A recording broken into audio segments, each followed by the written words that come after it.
প্রচার শুরু হয়ে গেছে জোর কদমে। খড়গপুর সদর পছন্দের জায়গা, পছন্দের আসন দিলীপ ঘোষের, সেখানেই তাকে টিকিট দিয়েছে দল। তো প্রচারের প্রথম দিনে দিলীপ ঘোষ খড়গপুর সদরে নিজের পুরনো আসনে ফের ফর্মে। 2016 সালে খড়গপুর সদর থেকে জিতে প্রথমবার বিধায়ক হয়েছিলেন, সেই আসন থেকে এবার ফের লড়াই। 21 অবশ্য এই খড়গপুর সদরে তাকে টিকিট দেয়নি বিজেপি। সেবার টিকিট পেয়েছিলেন হিরণ চট্টোপাধ্যায়, দাঁড়িয়েছিলেন প্রার্থী হয়ে, জিতেও ছিলেন। এবার সেখানে আবার ময়দানে দিলীপ ঘোষ।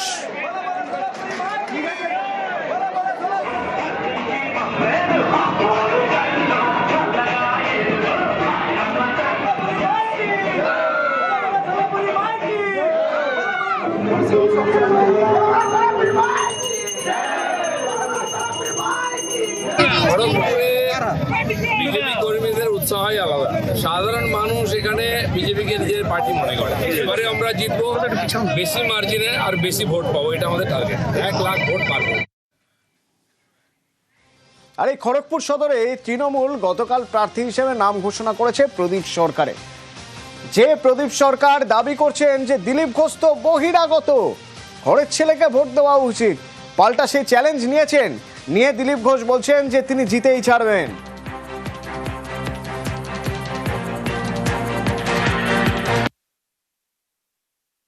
খড়গপুর শহরে বিজেপি সবসময় বহিরাগত প্রার্থী আনে এবং যেতে চলে যায়। সে দিলীপ ঘোষও বহিরাগত, আজকে হিরণকে 5 বছর ছিল বহিরাগত ছিল। আর খড়গপুর শহরের জন্য বিজেপি আজ পর্যন্ত কোনো কাজ করেনি এবং করতেও দেয়নি। তো ইউসুফ পাঠান, কীর্তি আজাদ এরা কোথাকার লোক? উনি নিজেকে এখানকার ভাবছেন, ওরা খড়গপুর তো বাইরে থেকে এসছে। তাহলে উনি বহিরাগত ভোট চান না, তাহলে কার ভোট পাবেন উনি? এদিকে দিলীপ ঘোষের বিরুদ্ধে কমিশনে অভিযোগ তৃণমূলের। দিলীপ ঘোষের বিরুদ্ধে হুমকি দেওয়ার অভিযোগ, নির্বাচনে বিধিভঙ্গের অভিযোগে সরব তৃণমূল।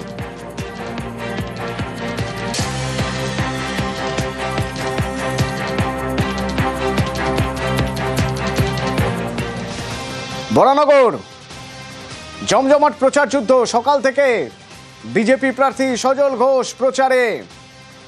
ডানলপের গুরুদ্বারায় বিজেপি প্রার্থী প্রার্থনা করেন, তারপর বাড়ি বাড়ি ঘুরে জনসংযোগ। এবার বরানগরে ভোটের লড়াইয়ে সজল সায়ন্তিকা।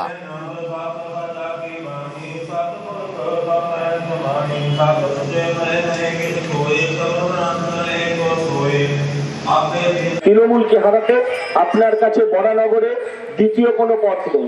আপনার কাছে একটি পথ, ভারতীয় জনতা পার্টি, চিহ্ন পদ্মফুল। একটা সুযোগ দিন, ভালো লাগলে তারপর 5 বছর রাখবেন, 5 বছর পরে না হলে 5 বছর বাদে বিদায় করবেন। তাই দয়া করে আপনার কাছে বরানগরে দ্বিতীয় কোনো পথ নেই।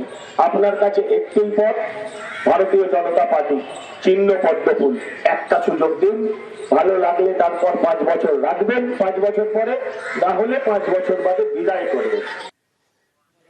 ওদিকে পানিহাটিতে মন্দিরে পুজো দিয়ে প্রচারে সিপিআইএম প্রার্থী কলতান দাশগুপ্ত। মহোৎসবতলা ঘাটে শ্রী চৈতন্যদেবের মন্দিরে পুজো দেন, এরপর জনসংযোগ, দেওয়াল লিখন।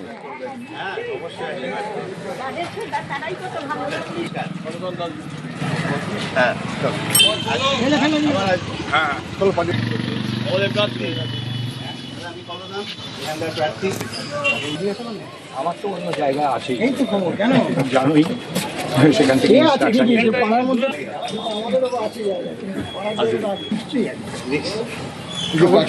কালকে দেখতে যাও ভাই। আসবে আবার পরে আসবে,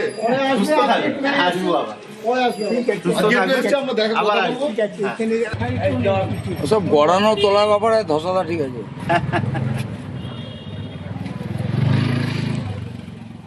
সুজিত বসু বিধাননগরের তৃণমূল প্রার্থী।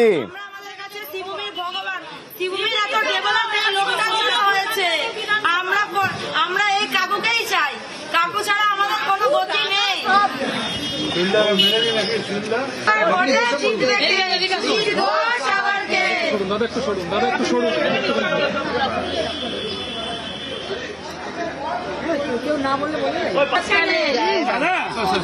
নির্বাচন তো 29 এপ্রিল চলবে step by step. Step by step কাজ আমাদের চলবে। দেওয়াল লেখা একটা পার্ট তার মধ্যে। এখানে আমাদের সিনিয়র লোক সুশীলদা দেওয়াল লিখছিল, তার সাথে আমি একটু হাত মারলাম। যেটা ব্যাপারে আশাবাদী, তার কারণ যে সারা বছর তো মানুষের সাথে আছে। মানুষ অতীতেও যখন খুব ঝামেলা ছিল আমার ওপর, যখন আমার ওপর অনেক অত্যাচার ছিল, তখনও মানুষ আমাকে সমর্থন করেছে। আজকে যে কাজ করবার সুযোগ মানুষ আমাকে দিয়েছে, আগামী দিনেও সুযোগ দেবে, এ বিষয়ে কোনো আমার চিন্তা নেই, সন্দেহ নেই, কারণ মানুষ আমার সঙ্গে আছে। ভারতীয় জনতা পার্টি 294-এর মধ্যে থেকে 144 জনের নাম ঘোষণা করেছে প্রার্থী হিসেবে। বাকি 150 জনের নাম হয়তো আর কিছুক্ষণের মধ্যেই ঘোষণা হয়ে যাবে। 294-এর মধ্যে 291 জনের নাম ঘোষণা করে দিয়েছে তৃণমূল গতকাল, যার মধ্যে থেকে দেখা যাচ্ছে একাধিক আসনের নতুন মুখ। কোথাও বাবার আসনে ছেলে, কোথাও মায়ের আসনে মেয়ে।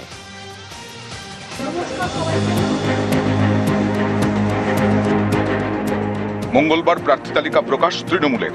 এই তালিকায় একাধিক বিধায়কের নাম নেই, কিন্তু তাদের ছেলে মেয়েদের নাম আছে।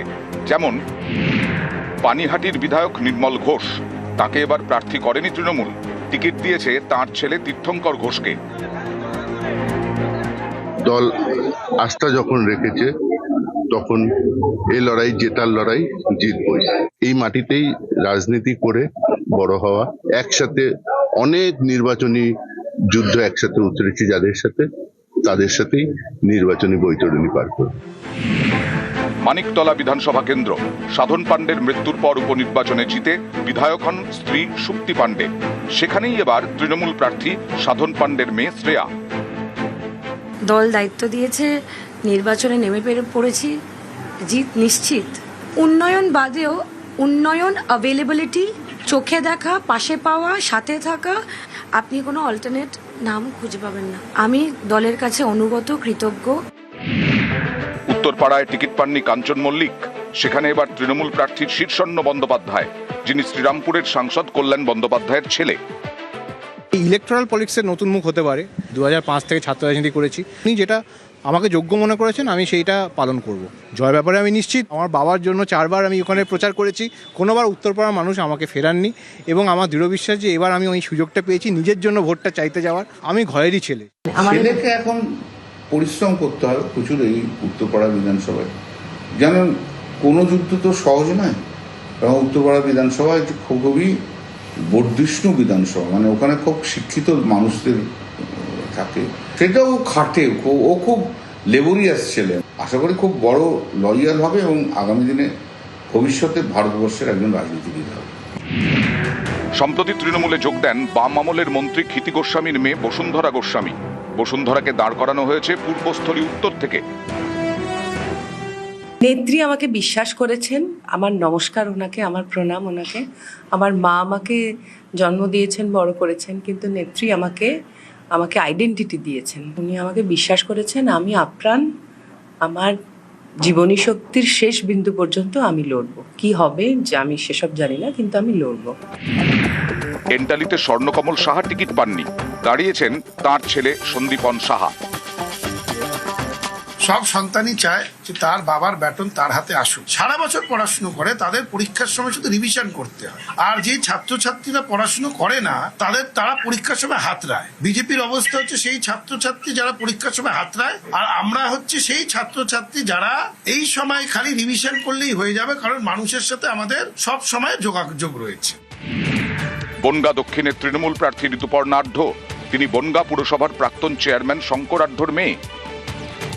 আমি অত্যন্ত আনন্দিত, এবং আমি সবে রাজনীতি না, এর আগেও আমি রাজনীতিতে ছিলাম। আমার পরিবারের মা ছিল ভাইস চেয়ারম্যান, এখনও আছে, চেয়ারম্যান ছিল, এবং বাবা শঙ্কর আঢ্য ছিল।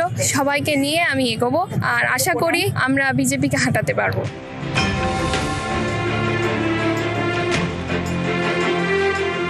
এক পরিবারে একাধিক প্রার্থী। রত্না চট্টোপাধ্যায় বেহালা পশ্চিমের তৃণমূল প্রার্থী। রত্নার বাবা দুলাল চন্দ্র দাস মহেশতলার তৃণমূল বিধায়ক, এবার টিকিট পাননি, প্রার্থী হয়েছেন তার ছেলে শুভাশিস দাস। দল যেভাবে নির্দেশ দেবে ঠিক সেভাবেই কিন্তু আমরা এই যে বিধানসভা নির্বাচনের যুদ্ধ, সেই যুদ্ধে অলরেডি আমরা নেমে পড়েছি। সর্বস্তরের আমাদের তৃণমূল কংগ্রেস কর্মী যারা আছেন, তারা সবাই একসাথে এক ছাতার তলায় থেকে আমরা এই লড়াইটা দেব।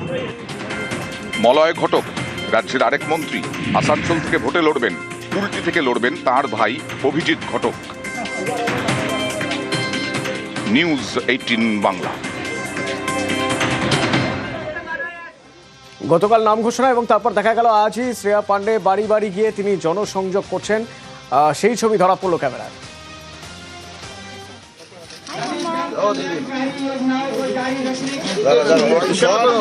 ভেতরে ঢুকে গেলে তোরা শুধু বললে আমরা কোথায় করবো? আরে দিদি ছেড়ে দিন না, আপনি হাতটা ছেড়ে দিন না। এদিকে রাখো, এদিকে রাখো।